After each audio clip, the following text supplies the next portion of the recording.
So one of the questions that keeps getting asked is what was my existing sort of like setup. Now at the moment, obviously this setup is subject to change, especially that big thing there. But ultimately I've got a 4K monitor, LG monitor, 60 hertz refresh rate, can be obviously up to a little bit to probably about 75, but that's trying to overclock it effectively. 1080p monitor, just a standard one. It's just a Lama Pro Light thing. It's nothing special. It's just pretty much I got it from on a sale. I got a Corsair K70 Rapid Fire keyboard. I got the Logitech G602 on and this is an RGB mat around the edge. I mean, just because it's RGB and it's quite cool. I've got a Razer mouse mat down there, which, to be honest, is actually better than this when it comes to first-person shooters and things. But never mind, it is what it is. Just a bog standard chair. No one needs to see that. That's just a chair. Who cares about a chair? In fact, I'm going to go sit down in it. And the case I've got here is a thermal tape case, RGB on the outside, and on the inside we clearly have at the front a 360 radiator here, which is going to be reused. I've got three white LED fans here. These are actually RGB fans here. These are thermal tape RGB fans as well. You've got a 240 rad at the top here, again with thermal tape RGB 120 fans, and this one obviously is an RGB one as well. All powering it is the Corsair CS750M. Not a bad PSU for this sort of build, to be honest.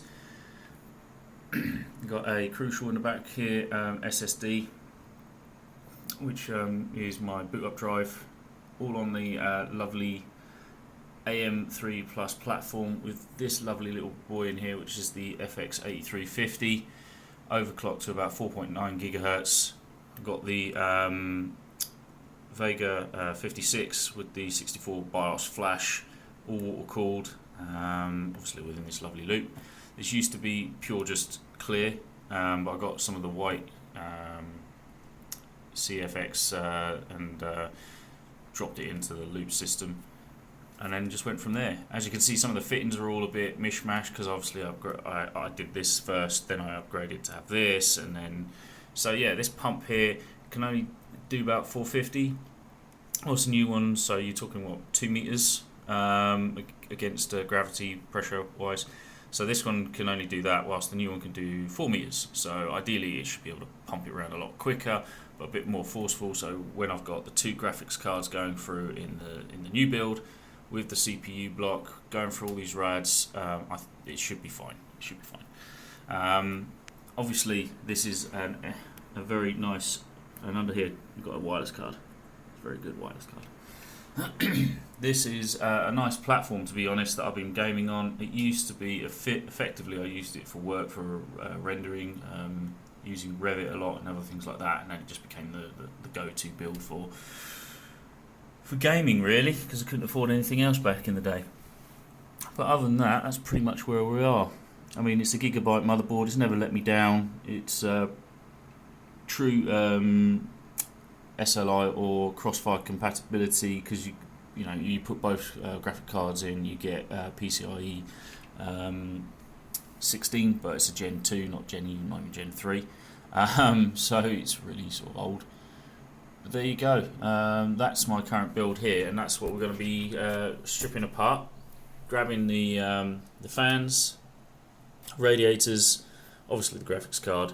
And inside this, I'll have to go and put in my old graphics card, which I've still got, which is the trusty old 7950 XFX, which is really cool. But yeah, all these little bits here will have to disappear in the new build because I'll need to keep these, but I don't know how it's going to work. These are all the controllers, basically, for all the fans. Each controller, can control 3 fans. Now I wonder if the new case actually has a fan control system, which I can then plug into this, and this then basically distributes for the rest of it, but I don't know. I have to see. Other than that, I think that's pretty much it. That's the build. That's the existing build, and we just got to go from there, really. Oh yeah, and by the way, DDR3. No one really cares, but it's DDR3 ballistics crucial memory. It's only overclocked to 1600, and that's it. It's 32 gigabytes worth of it. Same amount as what's going in the new build, really. So yeah, other than that, happy days indeed. Keep around, peace out. We're going to see what happens. Hopefully with the new build, it's going to look good.